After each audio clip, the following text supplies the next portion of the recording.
Ayo! Ayo! Oh, heyo! We're back with the kitty. Back with a little story time stream. With a drooling cat. Bless you!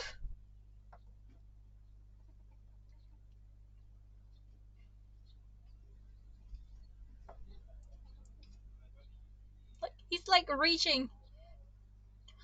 Come on.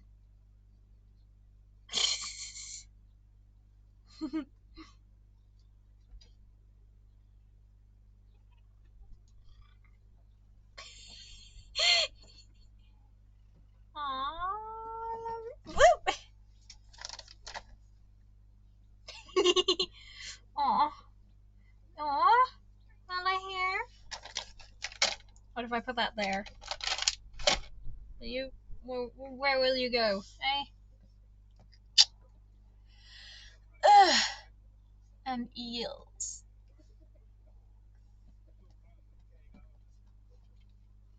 Just making sure it is good. Eels, and he jumped up.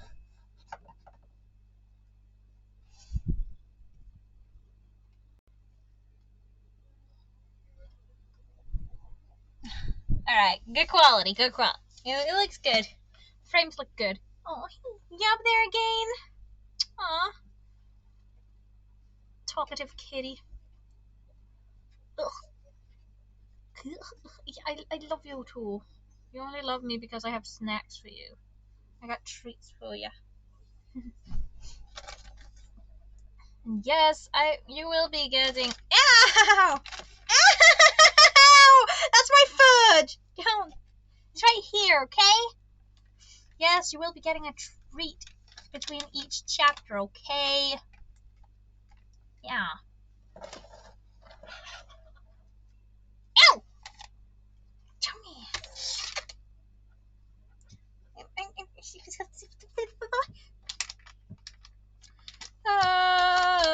Yay!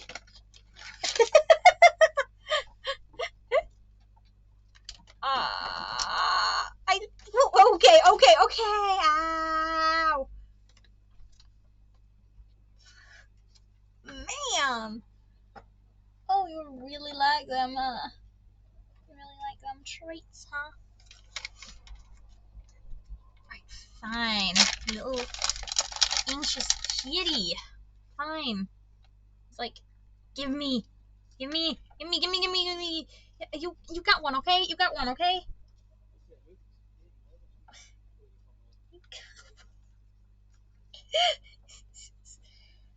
uh,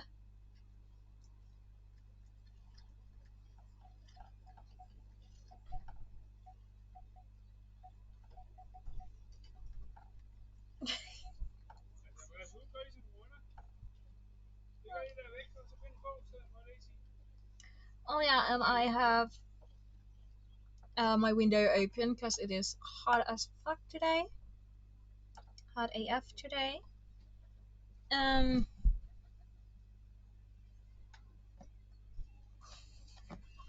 It is hot AF today. It's been like 17 degrees Celsius outside, so it's been searing heat in my room. So I've sported this outfit all day. Oh, yeah. Oh, it's so good. Yes. Oh, yes. Yes, little drooly kitty. Don't lie on the book or the computer, please. Thank you. Well, starting a new book. The Brightest Night. The dragon on the cover is Sunny, the youngest of the dragonettes.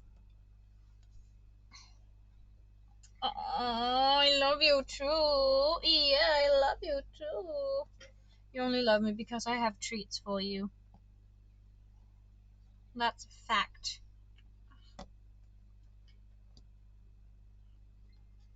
Ow.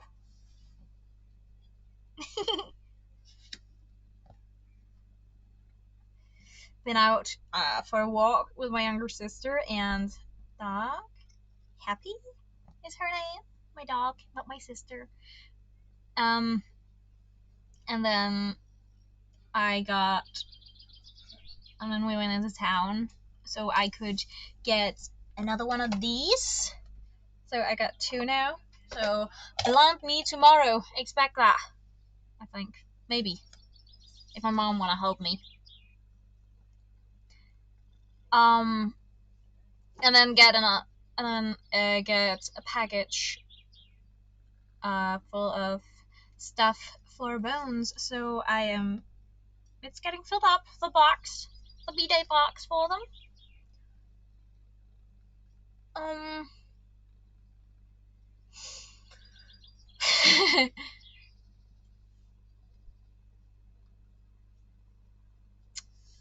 Yeah. So I'll be able to send that soon. Just gonna ask my mom to put on to like send me some money from my savings account so that I have enough for shipping. Because shipping's expensive. I hate that. I hate shipping costs to America. Anyway, this book is from the point of view of Sunny, still third person, obviously, but it's from her view perspective. We see the world this time.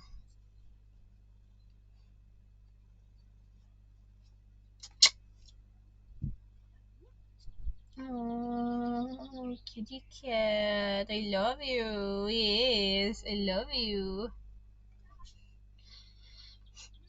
So yeah. Uh, let's read what's behind on the backside of the book. Yeah. One will have the power of wings of fire. Sunny has always taken the Dragonette prophecy very seriously. If Peria's dragons need her, If Peria's dragons need her, Clay, Tsunami, Glory, and Starflight to end the war, she's ready to try. She's even she even has some good ideas on how to do it, if anyone would listen to her. But shattering news from Morosia has shaken Sunny's faith in their destiny. Is it possible for anyone to end this terrible war and choose a new Sandwind Queen? What if everything they've been through was for nothing? Behind buried secrets, deadly surprises, and an unexpected sight to scavengers are all waiting for her in the shifting sands of the desert where Sunny must decide once and for all. Is her destiny already written? Or can 5 dragonets change the fate and save the world the way they choose? Epic series. Oh, okay. I love you. Yes. You want a treat? That's what you want. What are you doing down there? So yeah. I don't know if I should repeat the like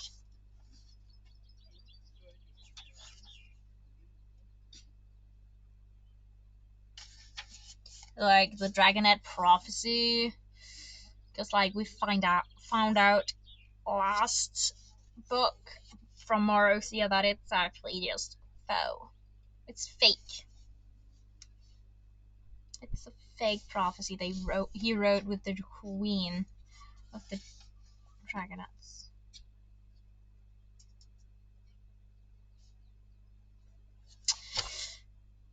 Of the Nightwings, I mean. You checking out the B-Day box to Bones? I should probably warn them then to maybe to maybe take their allergy pills beforehand then if you wanna get all up in it.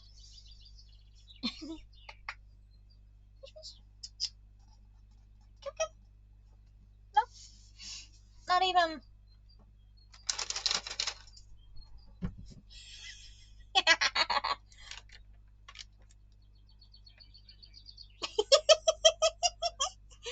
Sorry. I love you too. He's a drooling kitty when treats are involved. Yeah, I love you.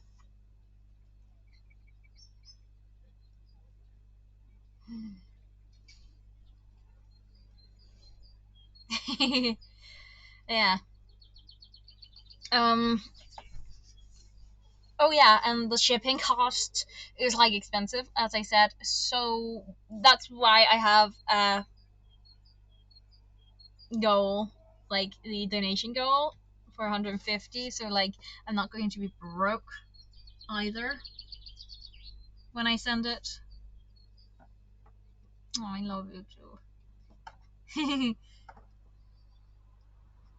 And then I have my follower goal. Can we get 50 followers before Pride? Um, you just laid on top of my computer. You know that, right, sir? Right, little kitty. But yeah, cats. But yeah, because I'm thinking, because I do something special for Pride, all every day in June. I do something special for Pride there on Twitter. So I'm thinking I'm also going to like take that here as well. I just need to figure out what. But yeah.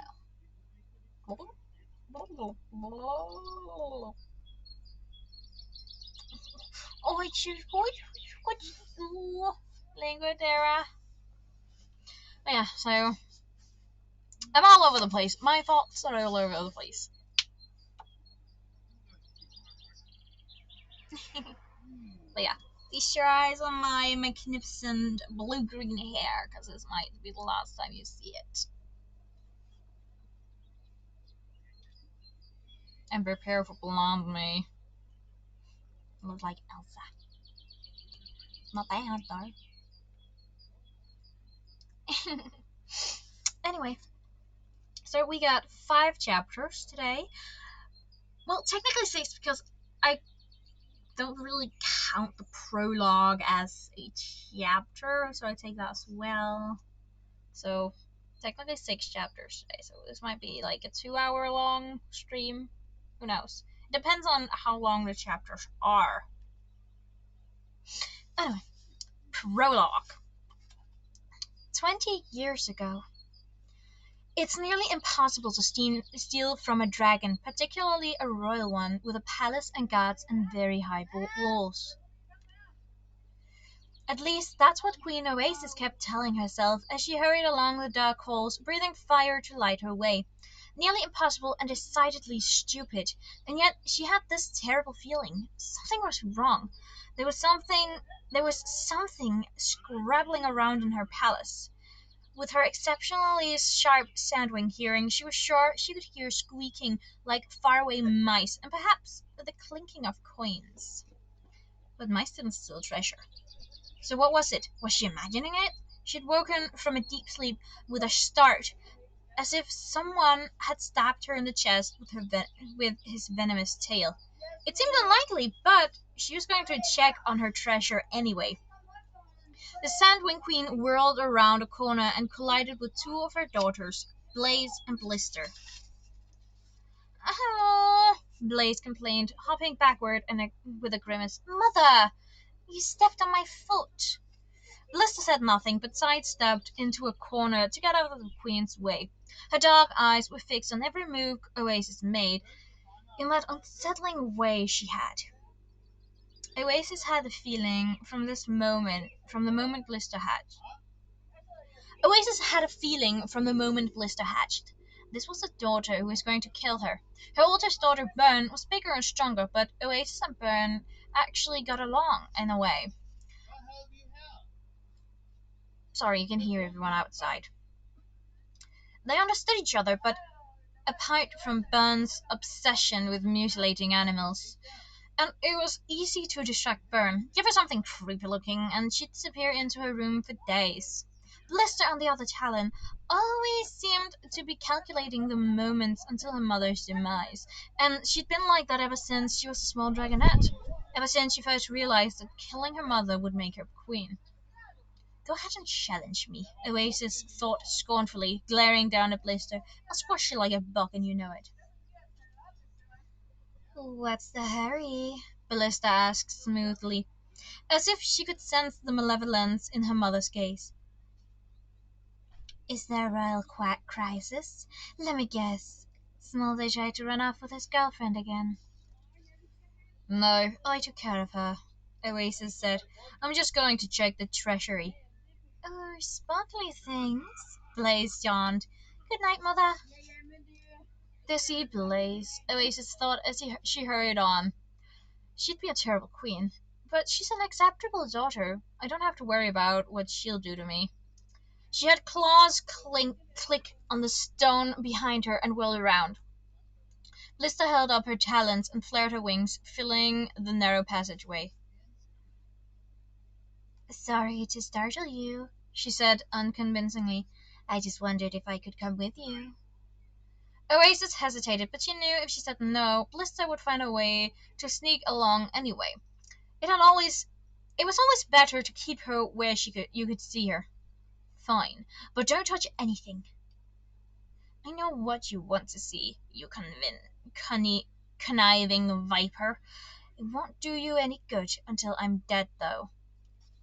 The last part she thought. They whisked down the long passage that led to the 4 treasure rooms. Everything looked in order, and the torches flickered peacefully. The doors were closed and locked, but there was a strange smell.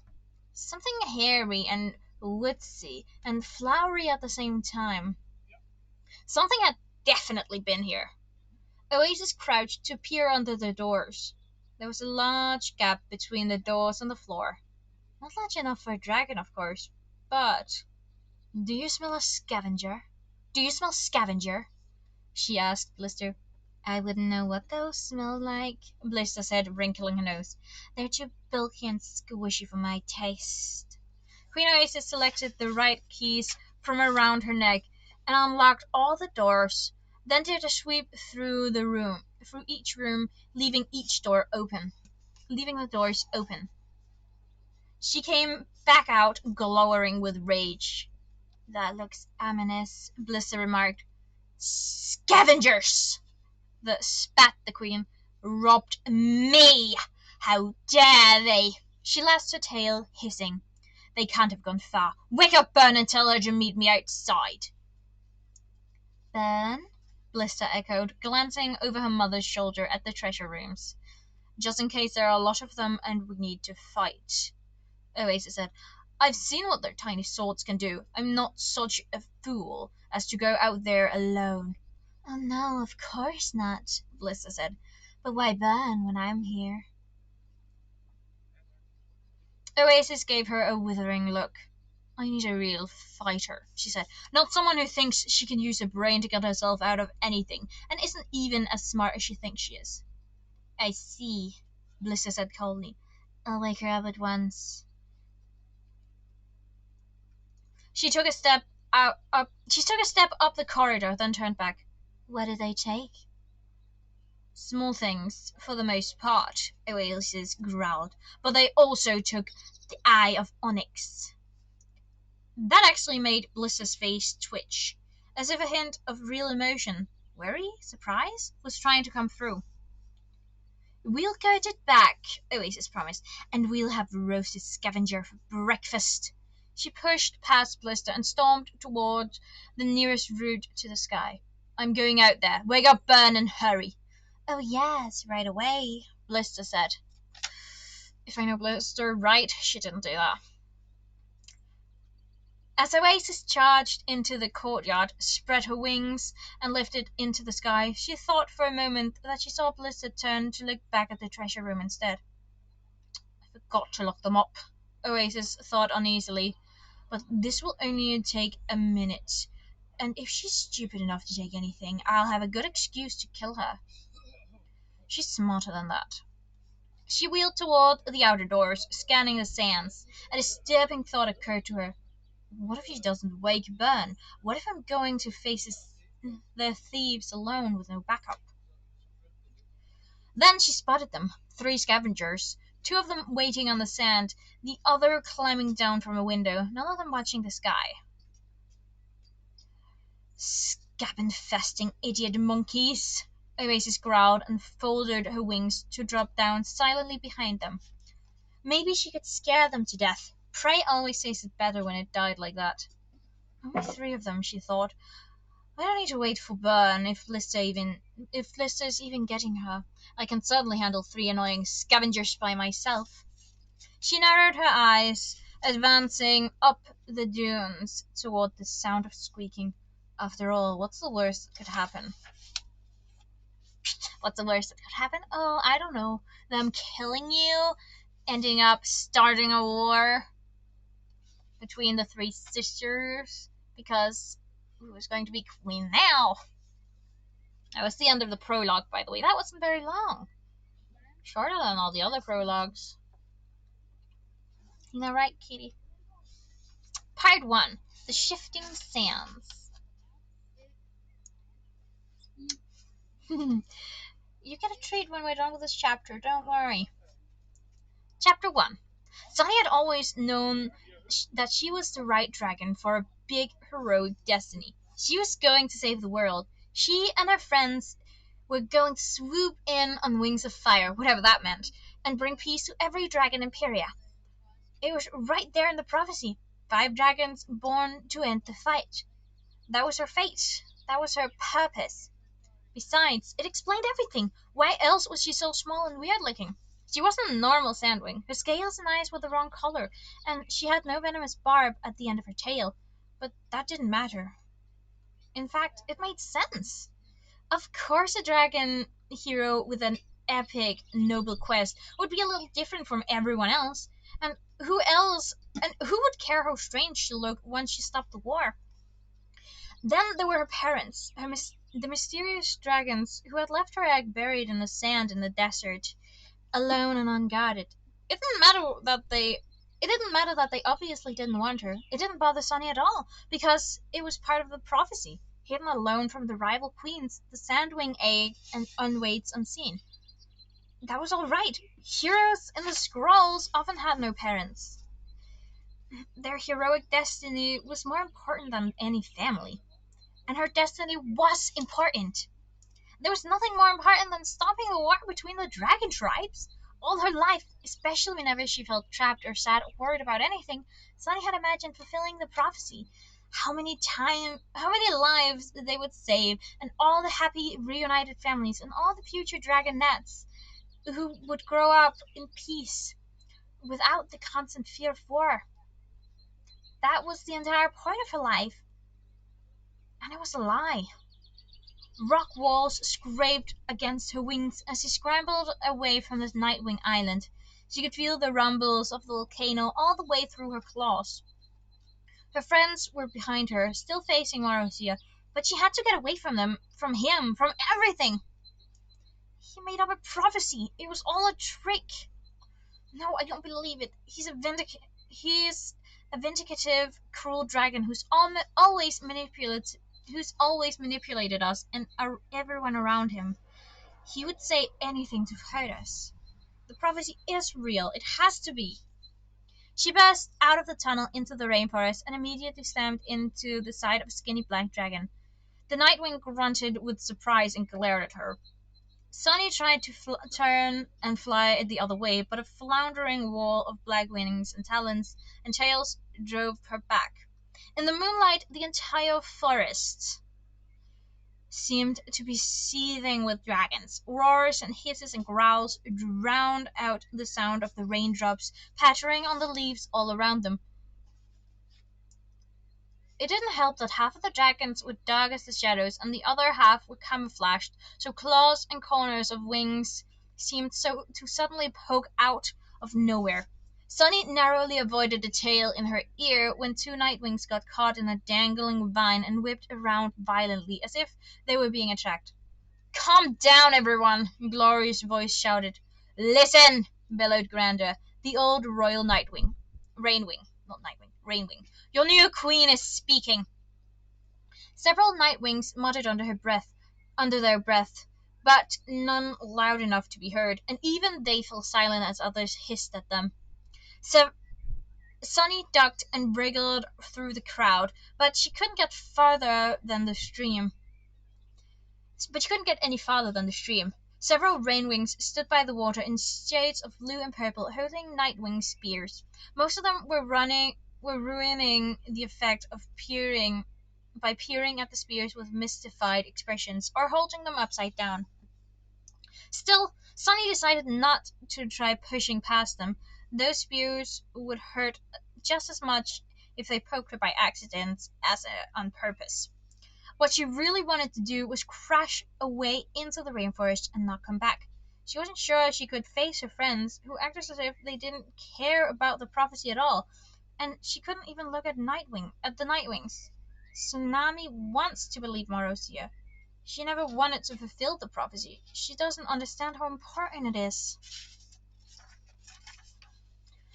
Clay would be just as happy if nobody ever noticed how wonderful he is.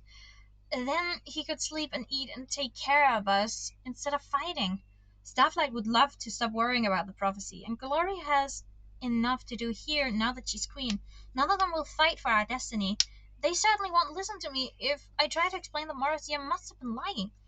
They'll give me that look I always get, the one that says, "Oh, silly little Sunny and her crazy dreams. Isn't she cute and harmless?" Oh. She gazed up at the mass of dark trees overhead, where the moonbeams and raindrops skittered in the wind. Even if she tried to run off, she'd probably get her tail stuck in a tree branch and need to be rescued, and then her friends would get to roll their eyes and pat her on her head again. Okay. It wouldn't be like this in the desert, she thought. She looked across the stream at the other tunnel, the one that led to the Kingdom of Sand. There I could fly and fly and fly all the way to the horizon without ever stopping to think. Not thinking sounded pretty appealing right now. You're just as ordinary as any other dragon. You're just as ordinary as any other dragon. Marozia's spiteful words kept going around and around in her head. I made up the whole prophecy. Now the war will drag on endlessly, and more dragons will die every day, probably for generations, all of them wondering what happened to the amazing dragonettes who were supposed to save them, but obviously failed. Sunny clenched her talons and crouched low to the ground. Gosh, I'm happy he's dead. I'm so glad Marozia's dead. Okay, he needs a bit of privacy. He was lying. She couldn't let these Nightwings see her cry. Glory climbed onto a boulder and flapped her wings loudly. Even up there, and even with her queenliest face on, Glory still looked like a dragonette, smaller than almost all the Nightwings surrounding her. If the prophecy is fake, then why was everyone so awful to Glory about not being in it? Sunny thought, feeling another surge of fury at Marozia. Why make her feel so useless if we're all useless? Because it is real. It has to be. But how can I prove it? I need to get a bit further. Nightwings! Glory said firmly, speaking up to be heard over the shuffling dragons and the rainstorm. Your home is gone. Your queen is dead. But this is your chance to start over. If you mess it up, you'll lose this home too. She pointed to the Rainwings. You will treat these dragons with respect, and in return, because that's the kind of dragons they are, they will be much kinder to you than you deserve. The Rainwings across the stream from Sunny mustered an expression that looked almost fierce. Rain splattered across Sunny's snout and wings. The storm was picking up strength, ripping through the treetops way over their heads. Tonight, you'll stay right here, Glory went on. I don't want any Nightwings wandering off until we can count you and write you all down. You will each be assigned 2 Rainwings to keep an eye on you. And yes, if you're feeling like perhaps we don't trust you very much, it's because we don't. None of you are welcome in the Rainwing Village until you earn that trust. We will find you somewhere else to live. We'll get wet out here, one of the Berlian Nightwings complained. Gloria gave him a steely glare. Feel free to go back and sleep on your nice dry island instead, she snapped. I hear it's quite warm there. Sunny glanced around at the Nightwings. Even in the moonlight, she could see that most of them looked badly shaken and subdued. Seeing their home buried by the volcano, even if they knew it would happen eventually, and even though the island had been a terrible place to live, it must still have been an awful shock. Something like being told your whole life is a lie, I imagine. A roar suddenly erupted from the crowd below her. Black dragons surged towards Sunny, flapping their wings in alarm, as two deep red rain wings dove into their midst and dragged out a yowling, petrified Nightwing in front of Glory. This one, growled one of the rain wings. He can't stay here. He's the worst of all of them. He's the one who did all the venom experiments on us, said the other. She lashed her tail and hissed at him. Sunny had never seen any Rainwing look so angry before, besides Glory. She craned her neck to peer at the Nightwing and realized it was Starflight's father, Mastermind, the head scientist of the Nightwing tribe.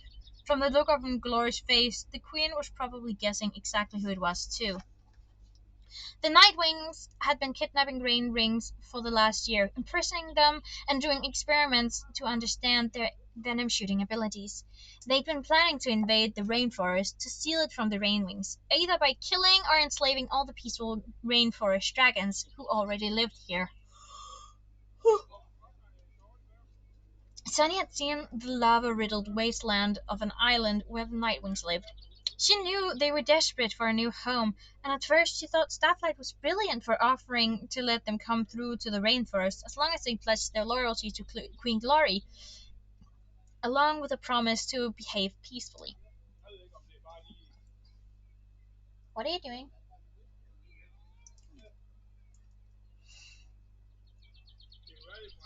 Mm. She liked the idea of dragons from different tribes learning to live together. She felt sorry for the sick and starving black dragons, and she loved the poetic justice of a Rainwing becoming the new queen of the Nightwings. But looking at the muttering dragons around her, the Nightwings who didn't look as sorry as they should, and the hissing Rainwings who were only beginning to realize what their friends had been through, Sunny wondered if this had been a huge mistake. Maybe they should have let the Nightwings be swallowed up by the volcano. Maybe it wasn't possible to forgive them. Maybe we shouldn't even try. If they could lie about something as huge and important as the prophecy and stopping the war, what else would they lie about? How could Glory even ever trust them? I'm sorry, Mastermind croaked weakly. I was just for science. His voice sputtered out, and he cringed away from the Rainwings beside him. Glory flared her wings, and several colors rippled quickly through her scales. Tie him up. We'll figure out what to. Look out! A dragon by the tunnel roared. Stand clear! Fate Speaker. Look out! That was Fate Speaker. It was Fate Speaker. Look out!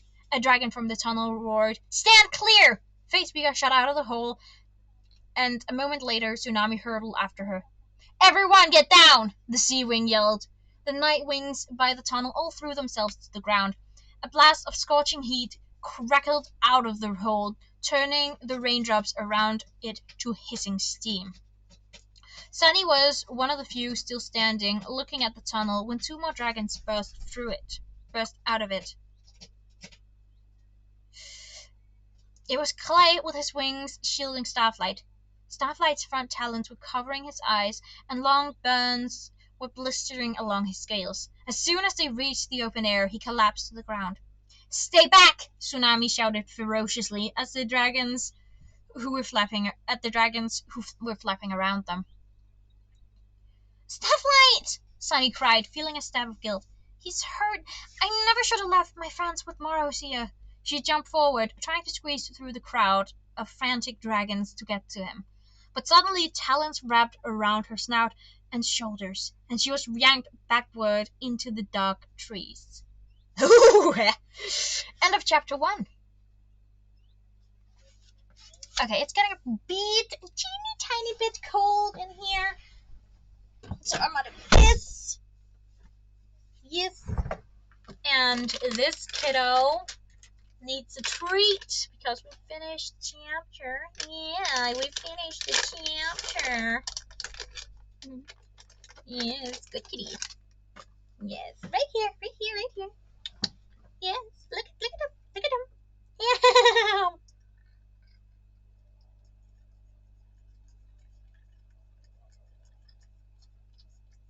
Ow, it hurts. Your talons hurt. I keep saying talons now. Your claws hurt, kitty.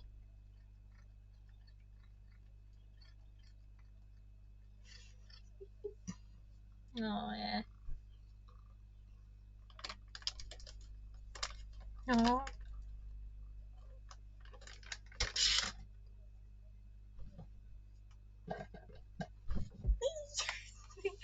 Aw. Aw, poor Sunny.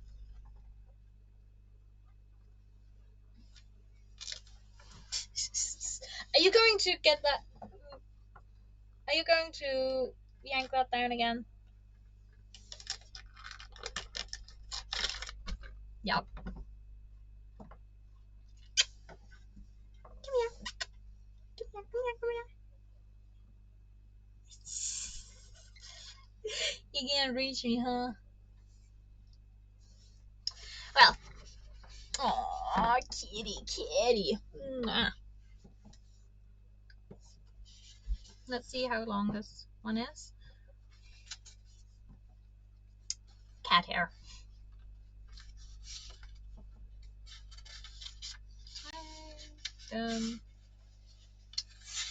Show new 11.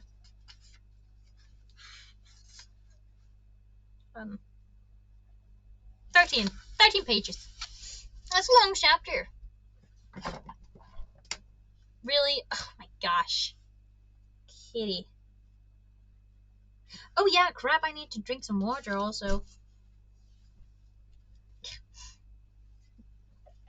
Okay, but if you're just gonna be lying there, then I will be putting Albert back on his place. Back where he belongs.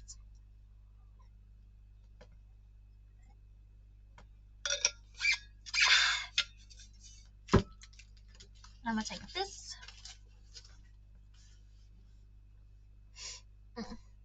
Bye.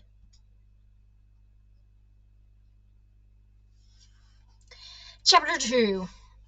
Sunny thrashed furiously against the huge wings that wrapped around her. Quickly, while they were all distracted, she heard a voice hiss. A shower of raindrops pattered down on Sunny's head as the dragon holding her ducked through the leaves. It was hard to see much more than black scales, but Sunny realized she was being dragged into the forest, away from the tunnels and the crowds of dragons. Sorry. And the crowd of dragons.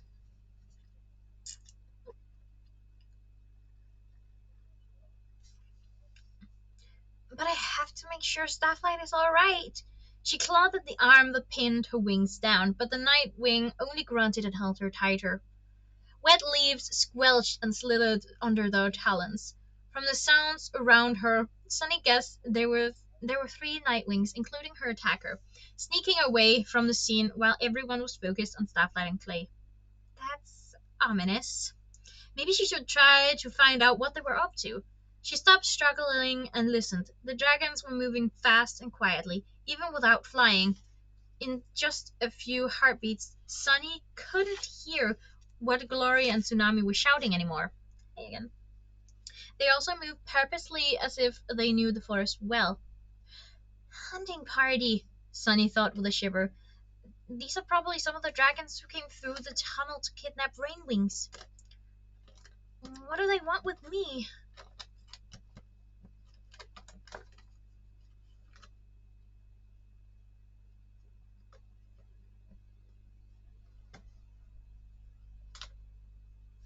Are you? Kitty! There.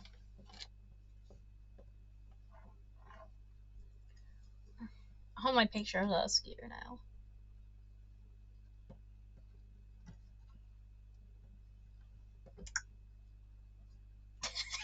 What are you doing? It's not under there, okay? Here, one of the dragons said after a while, and they all stopped. Even with Sunny's sharp hearing, the dragons roaring behind them sounded like a distant thunder muttering on the horizon. Rain poured down harder and harder, and the ever-present insect noises of the rainforest had gone into hiding. Sunny was dumped onto the ground, mud squishing between her claws and splattering her tail. She sprang up and hissed at the dragon who'd been carrying her. He barely glanced down at her before turning to the other two. Now what? He demanded. The whole plan is ruined. I'm not staying here to kowtow to a rain-winged dragonet. Me neither. Me neither, said one of the others, a female who was little more than a dragonet herself. Sunny guessed she was about 9 years old.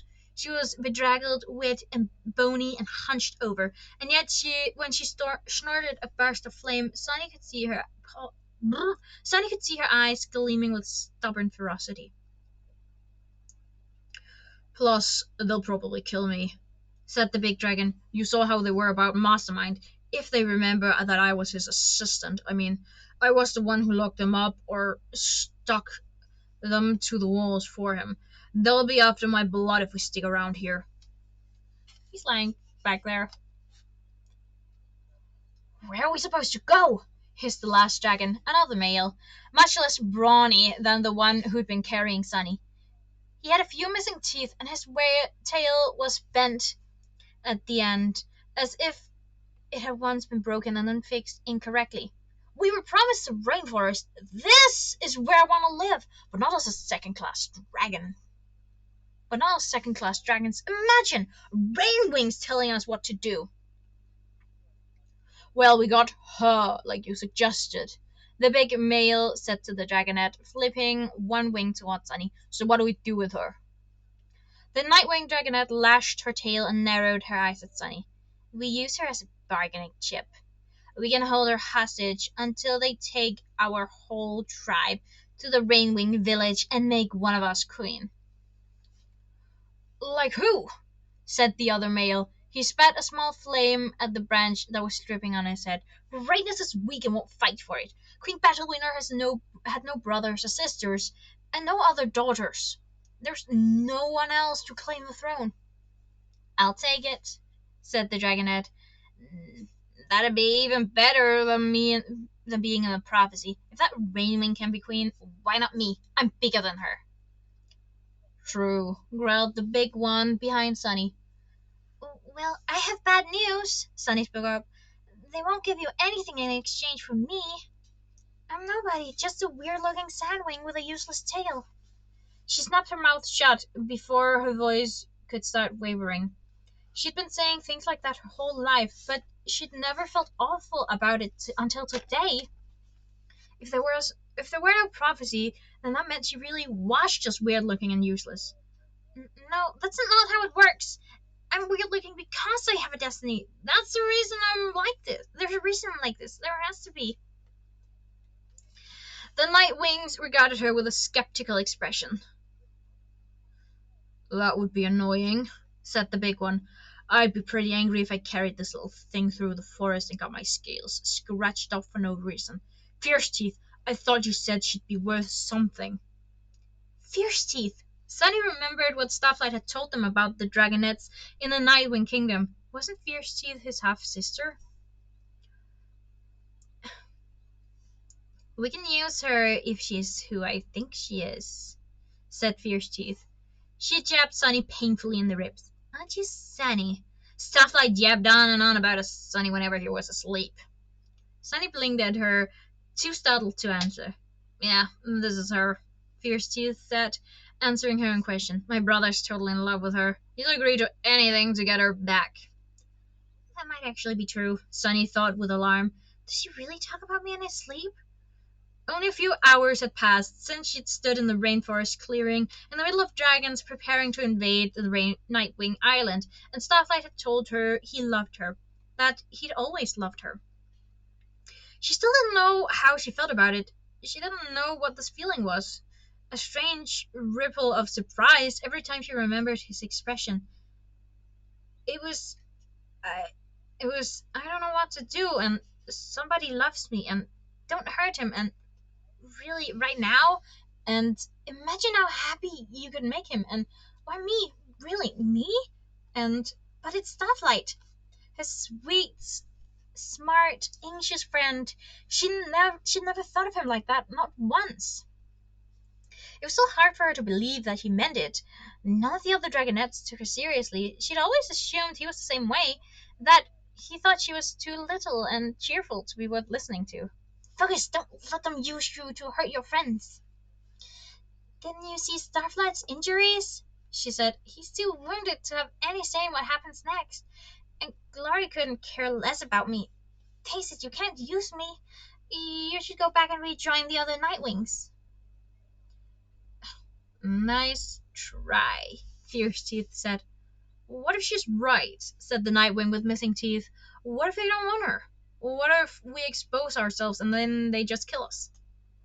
Strong Wings won't let that happen.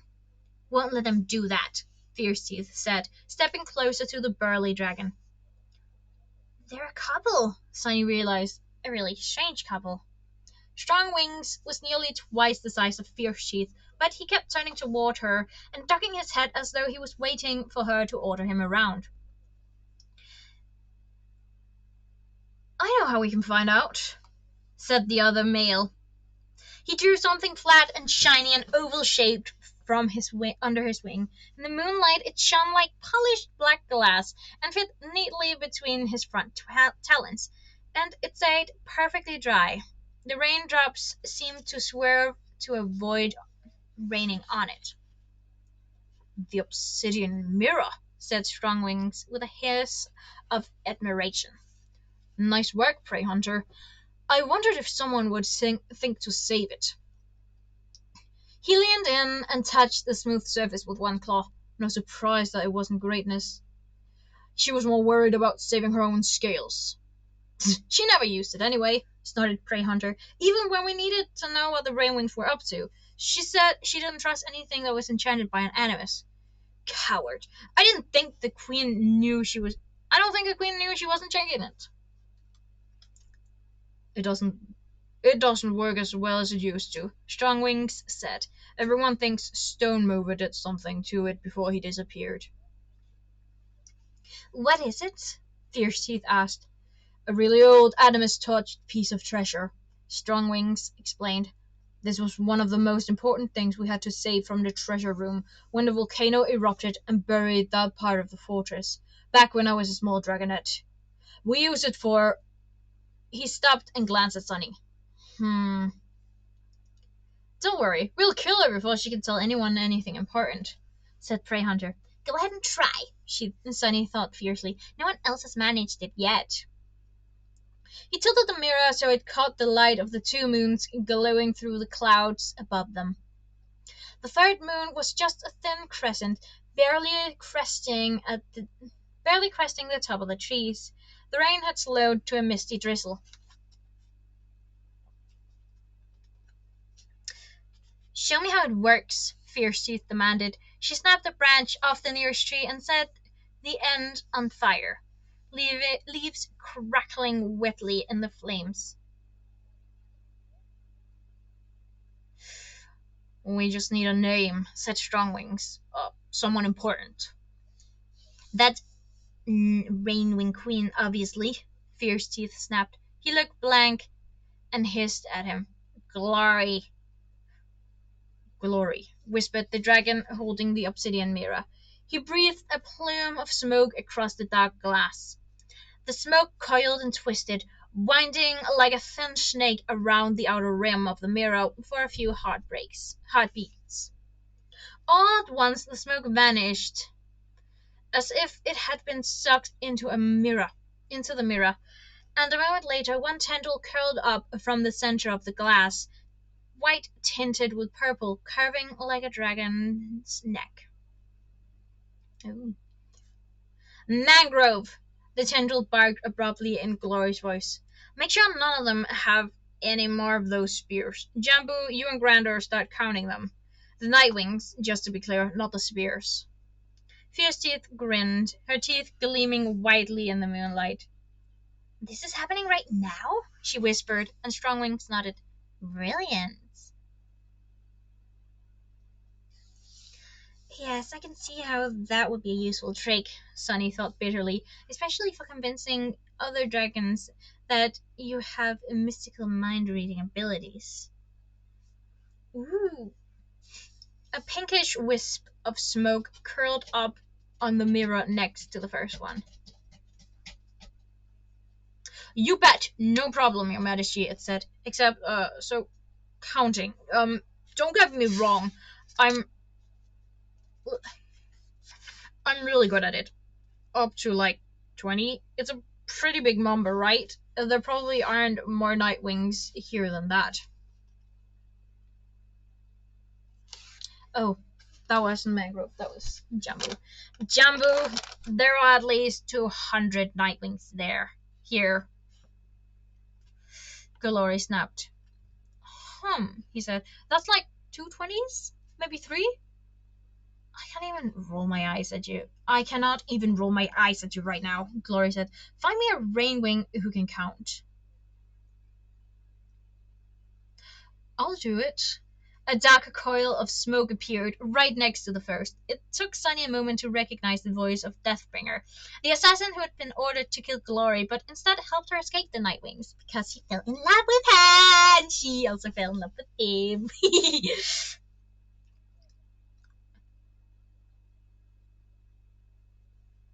Funny, Glory said. Tell me another. I love jokes about trusting Nightwings. You exasperating creature, Deathbringer said. Haven't I not killed you multiple times already? I knew it, snarled Prey Hunter, curling his claws around the mirror. I knew vengeance was right about him. Deathbringer is a traitor. We'll take care of him when the rainforest is ours, hissed Strongwings. Fine, Glory's voice said. Go count Nightwings. I'll have Starflight check your numbers when he wakes up. A ringing vote of confidence, Deathbringer answered, sounding amused.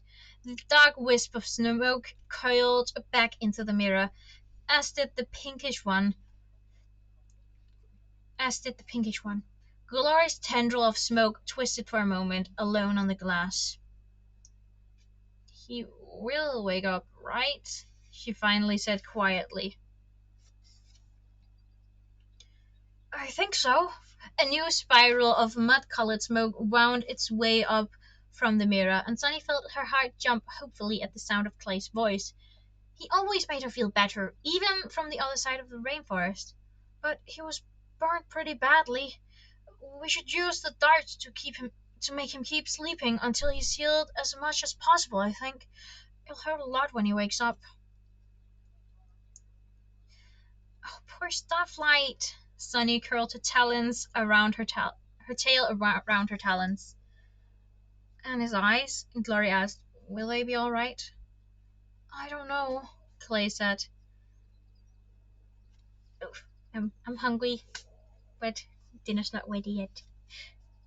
Alright, I did a perimeter sweep, Tsunami's voice said bossily as a blue twist of smoke appeared on the mirror. I made sure any gaps were filled with Rainwings holding spears and blowguns, and I added a few more guards to the tunnels. I don't think they look very scary, but hopefully the Nightwings will. The blue smoke whisked around the other 2 tendrils as if Tsunami was circling them to land. That's why I need you two here, Glory said. The healers who took Starflight back to the village can look after him until we get there. but for corralling nightwings, you're the most intimidating dragons I have. Waha! Clay said, that's me. Intimidating. Roar! Well, you aren't until you do that, Tsunami said. Hey. Oh. Sorry, that wasn't Clay. Hey, at least you're not bright pink, Glory said. That's extremely helpful right now.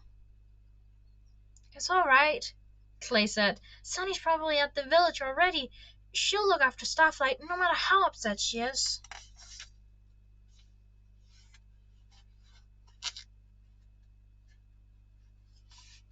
Sunny winced, and Fiercetooth gave her a sharp look. Why is she upset? Glory asked. That slime lizard Morosia, Tsunami answered. He told us that the prophecy is fake. He made it all up as part of the plan for the Nightwings to take over the rainforest.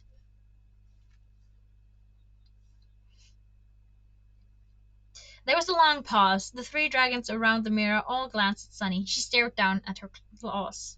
Oh, I just want to hug her, okay? What?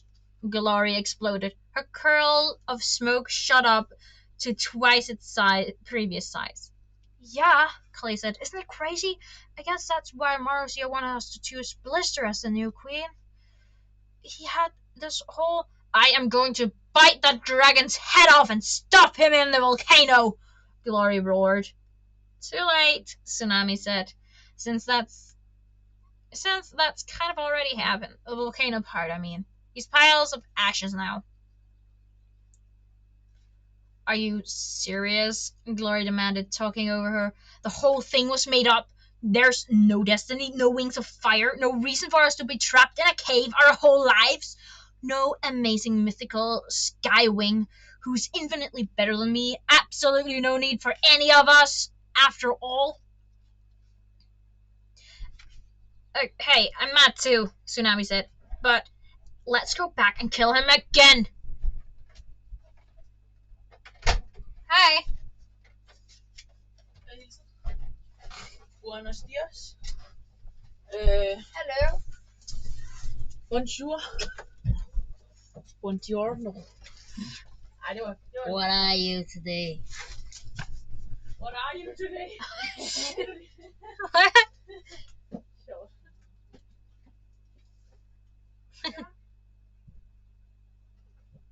Gik jo ind til jer?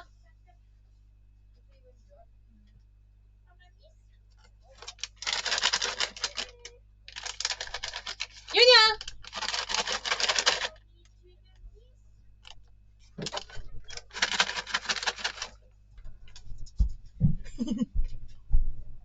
Nok gør det efter dig, Andreas. Okay.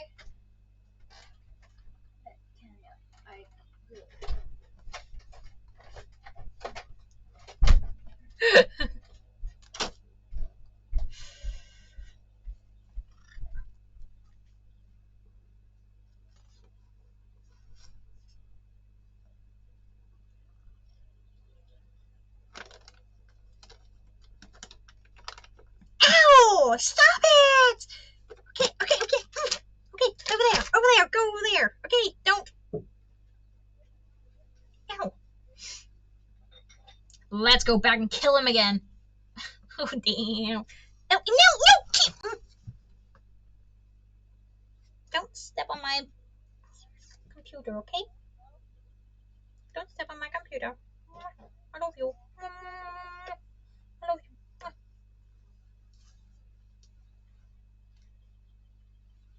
Dumbass kitty cat. Yeah. Come back now. Yeah, lay down.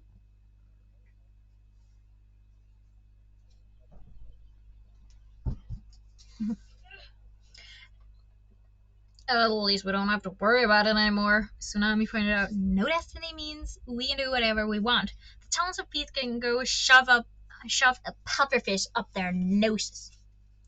But Sunny was really upset, Clay said. She was always kind of excited about the prophecy. Kind of excited?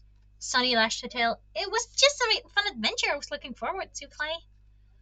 Oh, Sunny will be fine, said Tsunami. You know her. She's always happy about everything. But tomorrow she'll be smiling again, and by next week she probably won't even remember the prophecy. She just needs something new to care about, like making Starflight feel better. Like making Starflight better.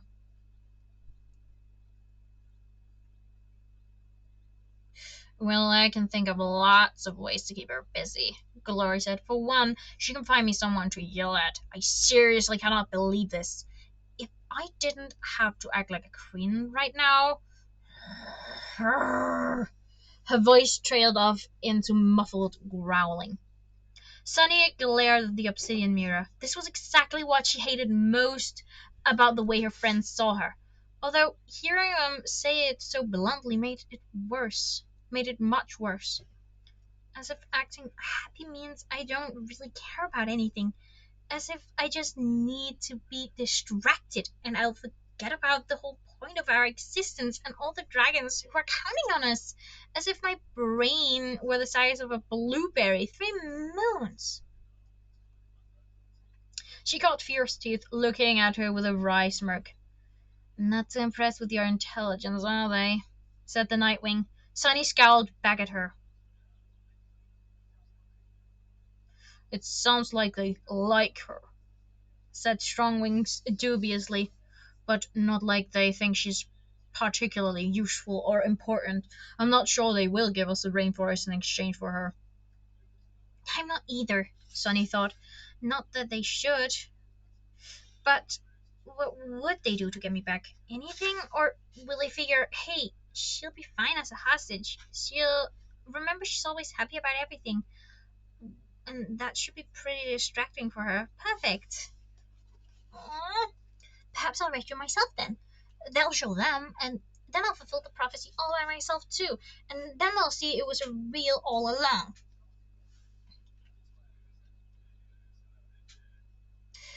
She knew that was exactly the kind of thing her friends would roll their eyes at her for saying. But if no one else cared about their destiny anymore, if she was the only dragonette who still believed in it, what was she supposed to do? The Nightwing, holding the mirror, tilted the glass so the smoke tendrils swirled together, and then he shot a small burst of fire across the surface. The smoke vanished, and the black glass went still. There's another option, Prey Hunter said, regarding the others with a sly expression. Someone else who definitely does want the stunted Sandwing pretty badly, I guess. Fierce Teeth inhaled sharply. You're right. 3 someones. We could sell her to the highest bidder, whoever's willing to raise an army and take back the rainforest for us. Uh-oh. Sunny was not about to be handed over to one of the Sandwing Queens. She'd spent enough time in cages and prisons already. Thanks very much. She snuck a look at the leaning trees and tangled vines around them, searching for the closest gaps in the foliage. Start with Ballister, Strongwing said, his dark eyes glinting in the moonlight. She always pays her informants well, and she needs us the most. Ooh, what does she pay them with? Sunny wondered. All the Sandwing royal treasure was stolen by a scavenger who killed Queen Oasis, wasn't it? And if there's any left, it will be in the Sandwing stronghold, which Bird controls. Hey.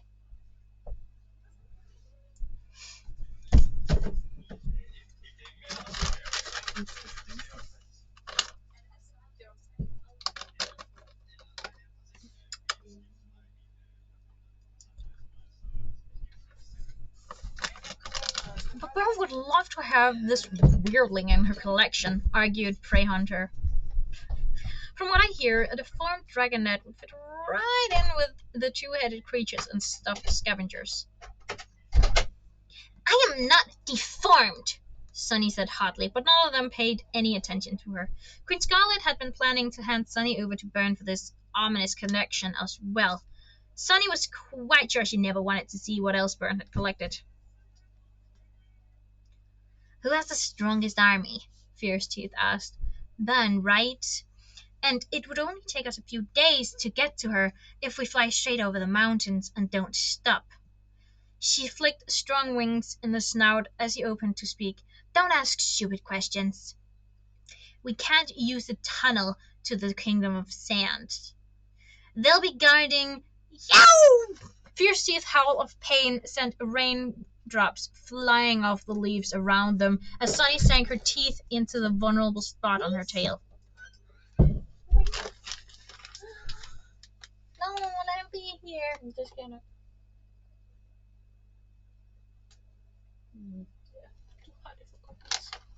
Ja. Er den, der kommer der? Nej, det Nogle af dem. Jeg har pakket dem altså nu. Det er mine. Okay. De andre er i kassen allerede. Den står her under mit skrivebord. Modtaget.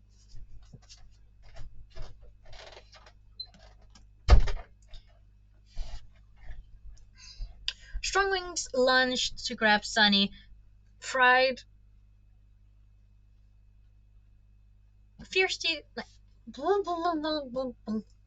Aw, here, kitty. Strongwings lunged to grab Sunny, pried her jaws loose, and threw her aside. Fierce teeth, he cried, bending over the Nightwing Dragonet. Are you all right? Behind him, Sunny hit the ground, rolling, sprang up with her wings spread, and shot into the sky, into the trees. Don't let her get away! Fierce Teeth shrieked.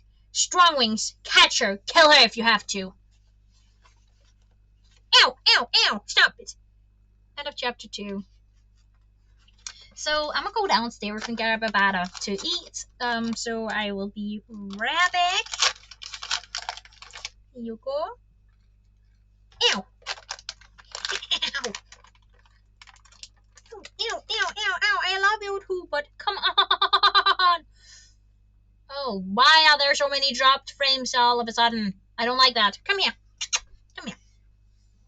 Okay, I'll be right back. So time for a hydration break, guys.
I am sorry.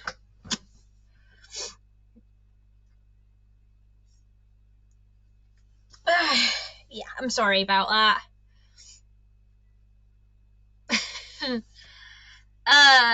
Took a bit longer than I expected to eat. So, but I'm back for reading.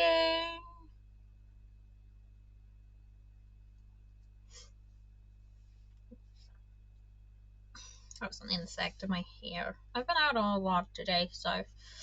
Anyway. The cat's not in here any longer. He didn't want to come back. He instead stayed down at the dinner table to beg for food.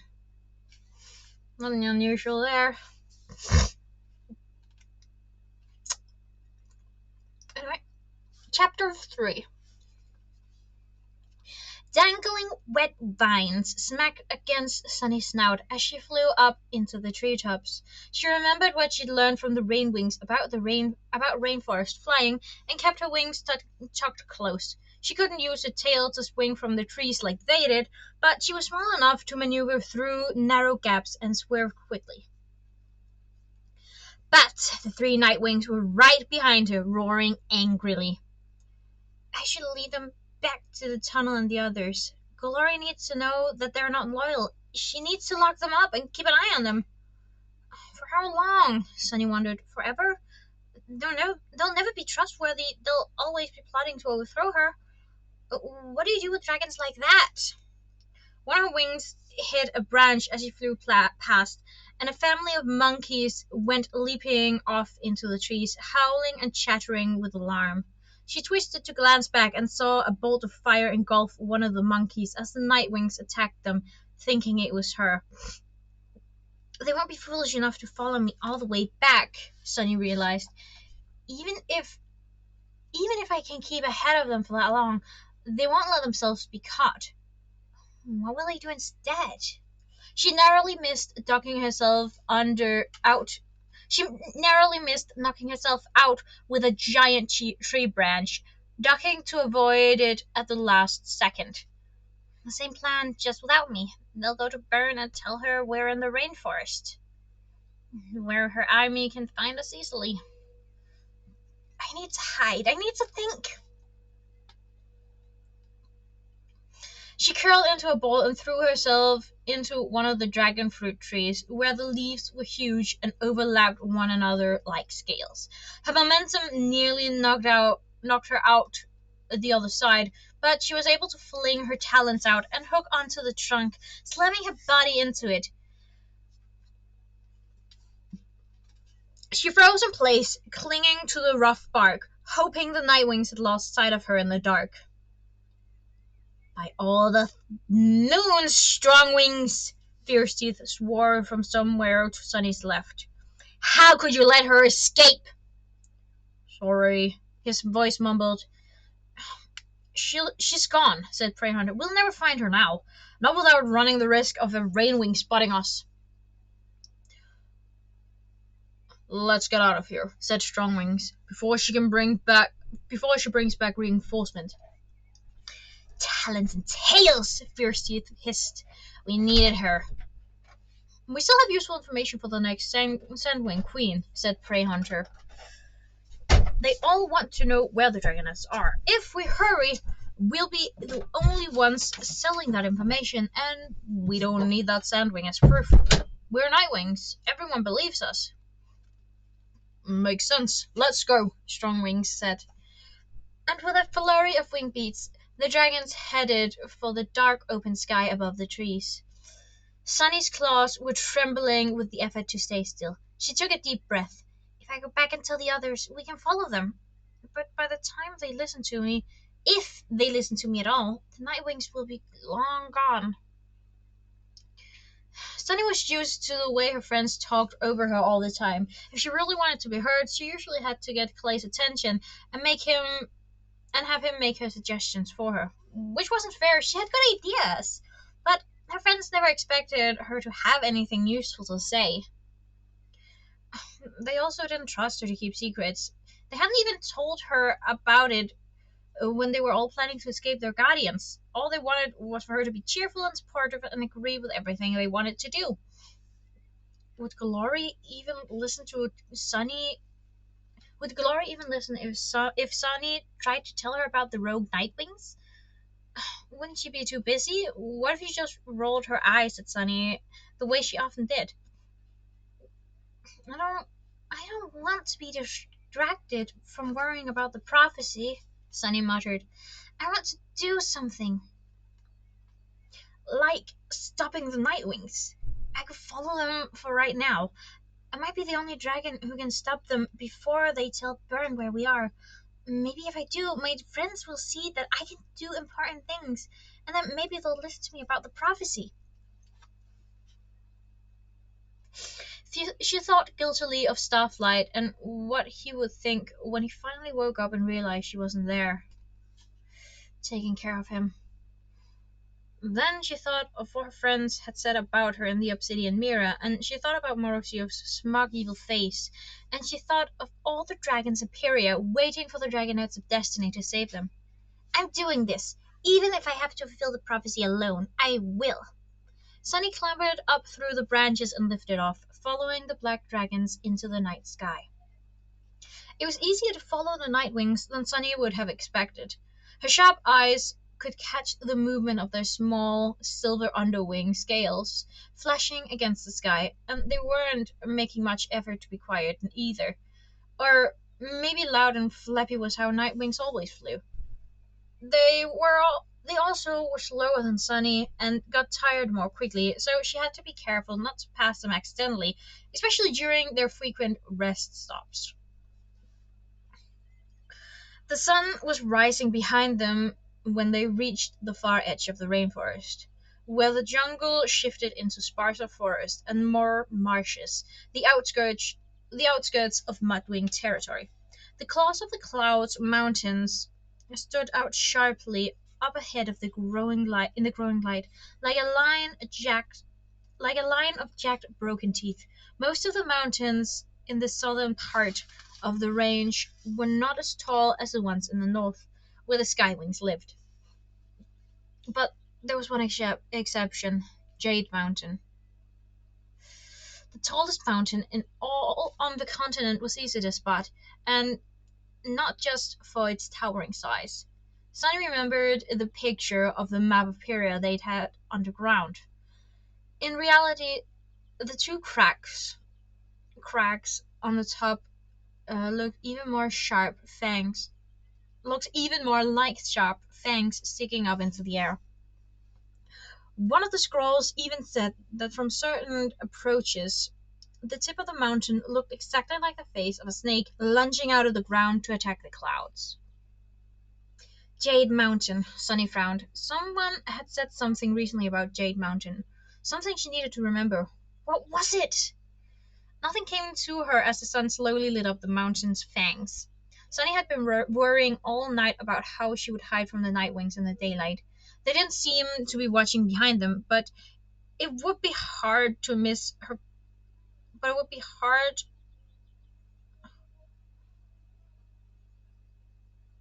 But it would be hard to miss her golden scales once the sun was reflecting off them. She wished she had Glory's camouflage scales. Really, any of her friends' skills would be helpful instead of her own total lack of powers. But as the sky grew pinker and brighter and then started shading from gray to blue, the three Nightwings flew lower, their wings drooping, until finally they landed beside a small river. Sunny kept her distance, choosing the tallest tree she could find and tucking herself among the branches close to the trunk. She fixed her eyes on where the Nightwings had gone down and pricked her ears. She could hear their distant muttering, with fierce teeth the most distinct. It sounded as if they were planning to sleep for as much of the day as they could, and then fly on at dusk.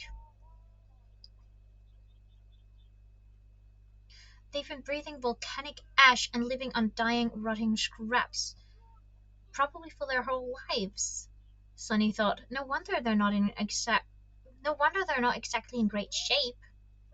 After a while, the trees stopped rustling and the dragon voices fell silent. A few minutes later, one of them, Sunny guessed Strongwings, started snoring like a herd of congested hippos. Dang. Now what do I do? Sunny wondered. This was a perfect opportunity to wreck their plans, if she could figure out how. Could I fly to the Rainwind village and get back with reinforcements before they wake up? No, it would take me all day just to get someone to pay attention to me. I can do this myself. I have to. What would Tsunami do? Would she go down there and kill them? I don't think I could do that, even if I could do that. Sunny sighed. A breeze whispered through the trees, curling under her wings as if inviting her to fly. Yesterday, I wouldn't have worried about what was going to happen next with Fierce Teeth and the others. I would be able to follow them, knowing for sure that whatever I did would turn out all right. She hated Morosia for making her feel this way. This awful doubting feeling. He'd planted this worry, which she'd never had before, that maybe things wouldn't be all right. That in fact she could die, and the war might go on endlessly, and perhaps there wasn't a happy ending all planned out by the universe. She had to stop thinking about Morosia and the prophecy. It was like stabbing icicles sharp claws between her scales every time she pictured the haughty black dragon sneering about his great lies.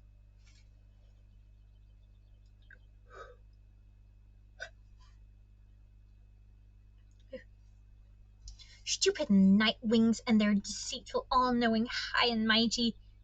Sunny sat up so fast she nearly fell off her tree branch. All-knowing!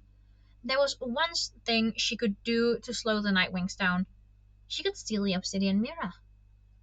End of chapter 3.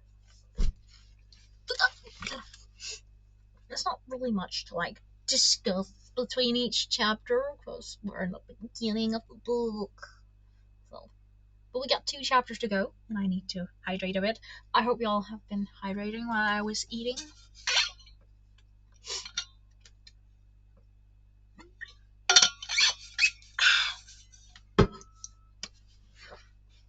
You can do this, Sunny. I want to hug you.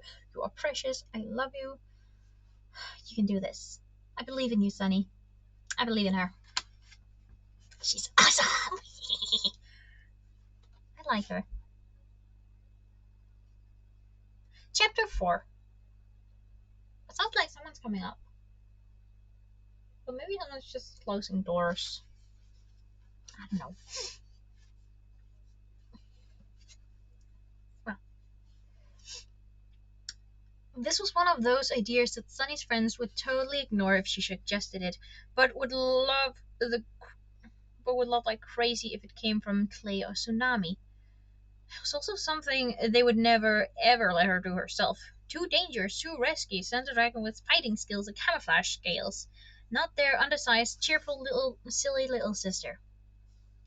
Well, I'm the only one here, and I know I can do it. She waited until the sun was halfway up the sky, and then she carefully worked her way closer, hopping from tree to tree and giving herself as much cover as she could. There were a few spots where she was exposed, and her golden scales caught the light. But when she finally came to rest on a branch within sight of the Nightwings, all 3 of them were sleeping soundly. Starlight said there were never any Nightwing guards posted in their fortress.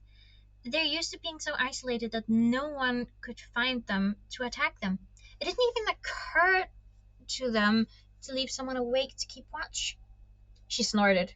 They probably also figured no one would dare attack a group of amazing, all-powered Nightwings. Fierce Teeth was curled in a curve of strong wings on their belly, with her tail draped over his, and her head resting on his shoulder. Sunny had no idea how Fierce Teeth could sleep through those tree-rattling snores. Freyhunter lay closer to the river, scrunched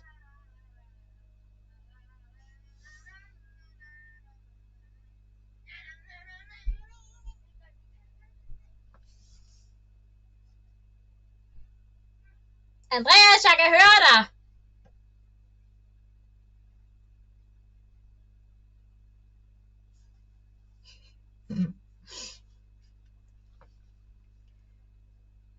Freyhunter lay closer to the river, scrunched into a tight, tense ball with his wings tucked close to him. In the daylight, Sonny could see how dull his scales were and how ill they all looked. Even Strongwings, who was built large and burly, looked underfed, and his snores rasped heavily, as if his lungs and throat and nose were lined with claws. Sunny studied the ground around Prey Hunter until she spotted a corner of black grass sticking out from under one of his wings. He was keeping the obsidian mirror very close. How can I get it without waking him up? She glanced at the other two again, then quietly slid down her tree until her talons touched the grass. The river bubbled over smooth gray rocks, not much more than a stream. Small purple wildflowers bent under her claws as Sunny tiptoed over to the sleeping Nightwing. He looked miserable, even in his sleep. His jaw was clenched, his talons twitched defensively, and his forked black tongue flickered in and out as he muttered something to himself. When Sunny crouched beside him, she realized he was shivering. I guess it was pretty hot living on a volcano. The air didn't feel cold to her here on the outskirts of the jungle, but perhaps he wasn't used to it, or perhaps he was sick. It felt strange to be so close to an unfamiliar Nightwing. For the first 6 years of her life, Sunny had known exactly 7 dragons: Clay, Tsunami, Starflight, Glory, and their 3 guardians, Webs, Dune, and Crestel. 2 of those 7 dragons were dead now. She knew the Guardians had never been particularly kind to the Dragonets, but they were still the only parents she'd ever had, and she missed them. Her friends never stopped to grieve for Dune and Crestel. She wasn't even sure they were sad about their deaths at all. She tried not to show how it upset her, but at night, curled up beside Clay, when she was sure he'd sleep through it, sometimes she let herself cry for them. She reached toward the sliver of obsidian, but before she even touched it, Prey Hunter whimpered in his sleep, and she snatched her talons back. None of the dragons moved for a long moment. Maybe this is a bad idea. I could make things worse if I get myself caught. But if she could get the mirror away from them, that would be one less weapon in their claws. They'd be flying blind, with no idea what Glory was planning, and no way to know if Byrne would receive them with open wings. Not to mention, Sunny could probably use that mirror herself. She reached out again and noticed the trembling that shuddered through Prey Hunter's scales. Maybe he wasn't cold. Maybe it was a nightmare. Maybe he's dreaming about the terrible things he's done, or perhaps he's dreaming about the volcano exploding. She hesitated, and then unfolded one of her wings, spreading it gently over his back. She was too small to cover him completely, but the warmth that radiated from her scales spread as far over him as she could reach. She held her breath, trying not to touch him. Prey Hunter let out a long, shuddering sigh, and then the shivering stopped. He took another deep breath, and Sunny saw the tension in his snout, claws, jaws, and neck relax. A ripple went through sorry, a ripple went through his wings and his claws unclenched. He stopped muttering, and even his closed eyes seemed to smooth over, as if he was shifting into a deeper, calmer sleep. Sunny waited for a long moment, feeling sorry for this dragon, even though she really didn't want to. She couldn't help wondering what she herself might have been like if she'd grown up on the Nightwing Island. Desperate and sad? Mean and hungry? She searched for the mirror again, and then suddenly Prey Hunter spoke. Please. Sunny froze. His eyes were still closed. Across the clearing, fierce teeth shifted her wings and coughed. Please don't make me, Prey Hunter said more softly. Mother, it's awful. A stab of sympathy shot through Sunny, and she curled her tail in closer. Remember what he's planning, and what he's said, and what he's done. But it was hard not to imagine herself in his scales. Oh, sorry. Um, Gently, she used her front talons to slide the mirror out from under his wing. Her warmth had relaxed his grip on it, so he wasn't clutching it so tightly, and it only took a moment until it was resting coldly between her claws. The obsidian felt thin, like a layer of ice, and the edges were sharp as teeth. Sunny could see her distorted reflection in the dark glass. She took a careful step back, then another, and unfolded her wings back. Greyhunter made a last mournful noise, and his claws twitched as if he were trying to pull the warmth back into him. Will they guess I'm the one who stole it? What if they come looking for me? She glanced around the clearing. A large, flat grey boulder took up most of the ground between the three dragons, with bright yellow dandelions dotting the edges like topaz gemstones around a pendant. I'll I'll leave them a message. Something that won't sound like me. Maybe something that'll scare them. Her own heart was drumming frantically against her ribs like a caged bird. She wanted to get out of there before any of them woke up, but she had a strong feeling that there was something to this idea. She dipped a claw in the dark red mud that lined the river and wrote on the boulder in tall, jagged letters. Turn back, you fly toward your death. Totally spooky, she thought with satisfaction. It even looked like maybe it could have been written in blood. That should at least creep them out, even if it doesn't send them scurrying back to the rainforest. Sunny took a step back, and then suddenly strong wings let out the loudest snore yet, and fierce teeth rolled over to swat him with her wing.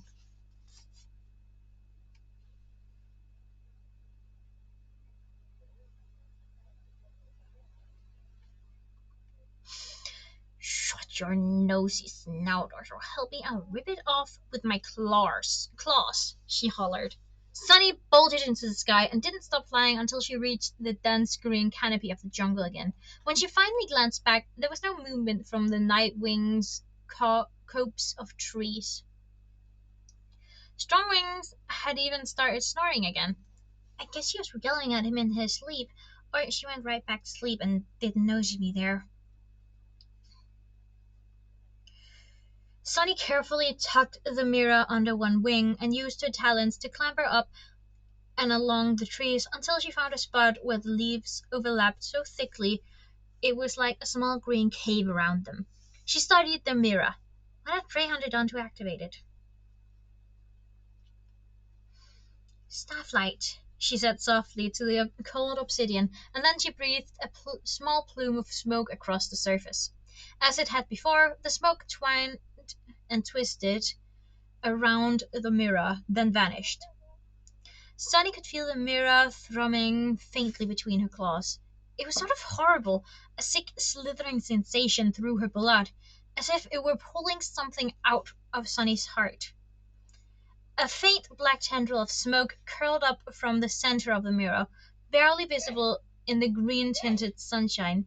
It didn't speak, but when Sunny leaned closer, she could hear the faint sound of breath going in and out. He's alive! Two pale blue wisps of smoke drifted by, close to the edge of the mirror. I've never seen anything like it, whispered one. The Queen said this is what fire can do, murmured the other. It seems almost as bad as venom, if you ask me. From their voices, Sunny guessed they were two of the healer rainwings she befriended while she was helping take care of webs. Rainwing healers were odd, specializing mostly in saying comforting things and offering more fruit to eat, but occasionally they were really specifically knowledgeable, like about jaguar bites, or what to do if you ate too many mangoes, or how to make salves for tails that had been used for swinging from rough branches one too many times. I'd rather be Kinkaju than him right there now, said the first. She's healing well. Did you see the messenger who was here before? The second curl of smoke moved, looping around the black smoke as if checking on it, and then sliding back to the first. That big brown dragon sent a message for Sunny. I wasn't sure whether to tell him we haven't seen her. I don't want to worry the Queen when she has so many Nightwings to deal with. I say don't start a panic. She's around somewhere. That was similar to the Rainwings' attitude toward their own missing dragons, some of which had been gone as long as a year by the time Glory rescued them. Well, that's fine, Sunny thought. I don't need or want my friends looking for me. They have enough to do. The black smoke stirred, and the faintest breath of wind had touched it, as if the faintest breath of wind had touched it. Sunny, Starflight whispered. But her Starflight. She curled her tail in around her talons and sighed. Shh, we woke him up by talking about her, admonished the first healer. Let's get him another sleeping dart. Sunny cleared the mirror and held it between her claws for a moment. She disliked it more and more the longer she held it. It had a chilling wrongness to it, like the tunnels that made her scales feel as if invisible spiders were crawling all over her. Oh my gosh. Ugh. But there were things she needed to know, like what the wearing Sandwing Queens were plotting. The obsidian mirror could help her figure out if any of them was intimidate were the obsidian mirror could help her figure out if any of them was an immediate threat to Sunny's friends.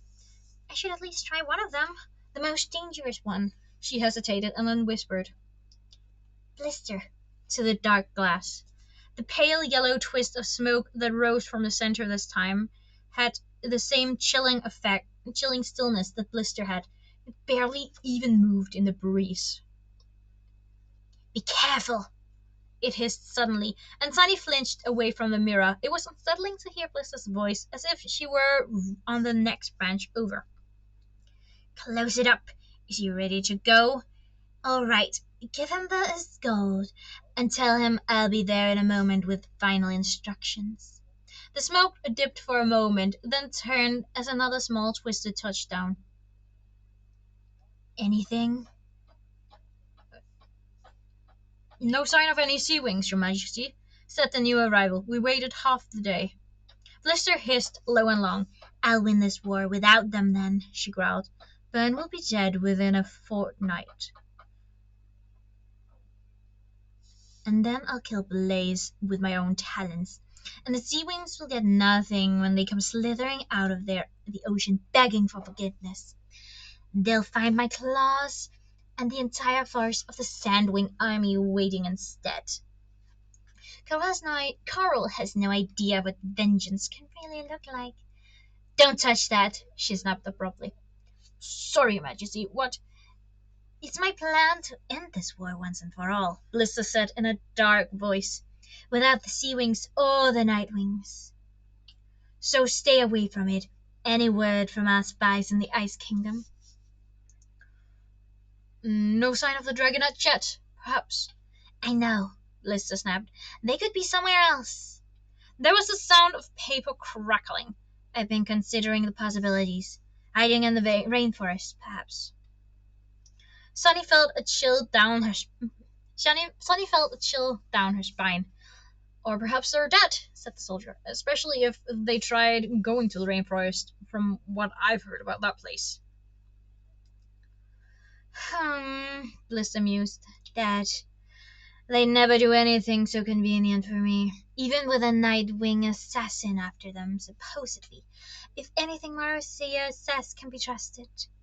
Speaking of dragons, I'm going to dismember as soon as I get my claws on them. She doesn't know he's dead. How could she? Sunny gripped the branch below her, feeling terror shudder through her scales. At least she's not searching the rainforest yet. It doesn't matter, said Blister, her voice suddenly brisk. I'm done with prophecies. I mean, I'll still kill the Dragonettes when I find them, but first I have the war to win. My new plan will take care of Burn, and then the stronghold will fall, and the throne will be mine. There was a chilling, rattling sound, and the twist of smoke seemed to get darker. How? Began the soldier. But just then Sunny could hear a roar from the Nightwing's clearing. Uh-oh.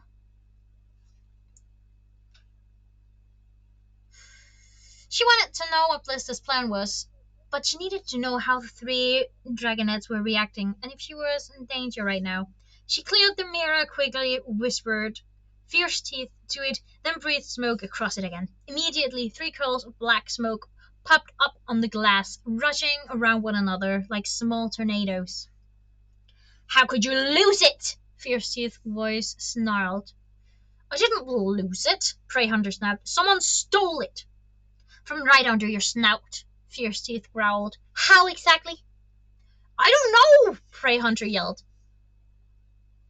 I do, said a trembling voice that barely sounded like strong wings.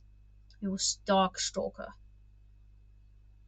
Sunny tilted her head toward the mirror. What's the Darkstalker? Stalker? What could be scary enough to terrify a dragon as big as strong wings?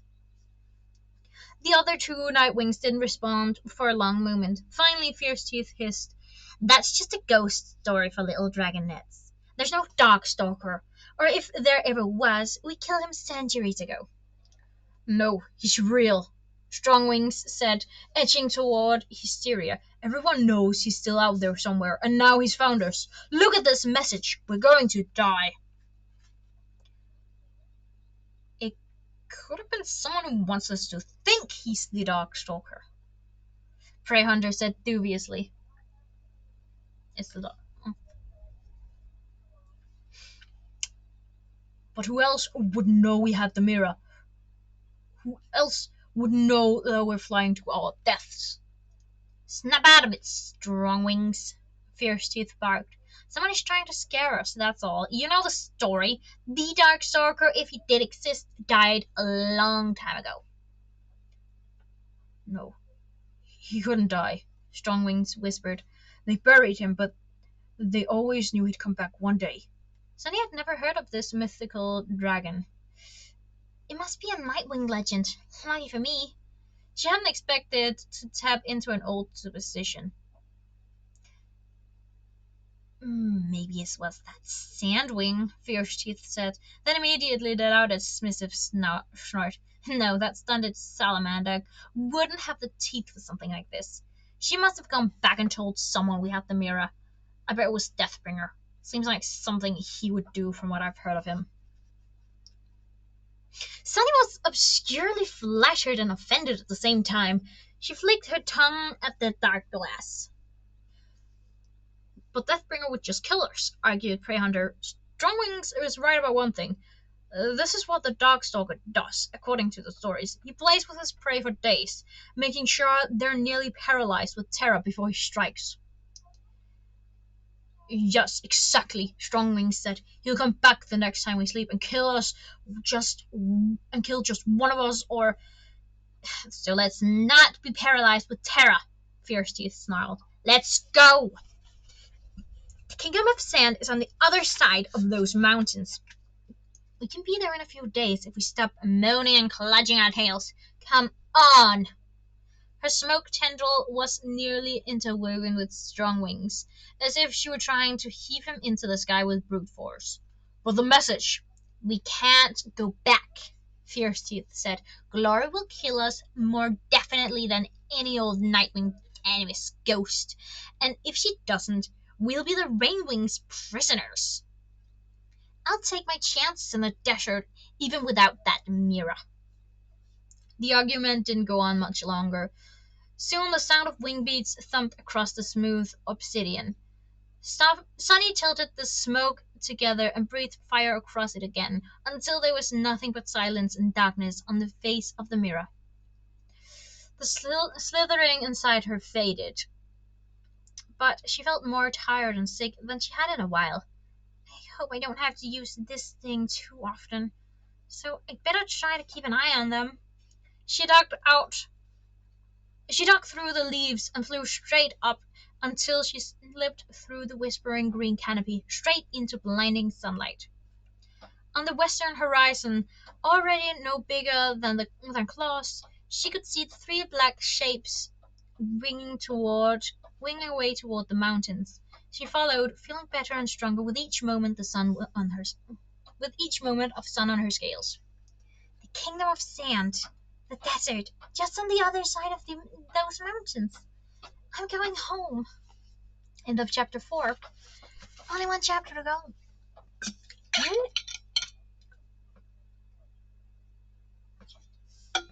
Damn. That's a good thing too, because it's starting to get a teeny bit dark outside. Just a teeny bit. So I won't have the nitro lighting if the sun goes down. You know?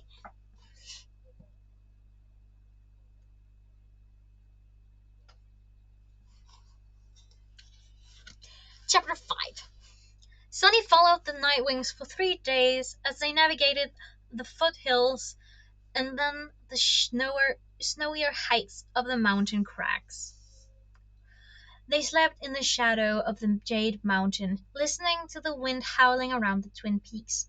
She only had to use the mirror once more when she lost sight of them, and it helped her catch up to them again.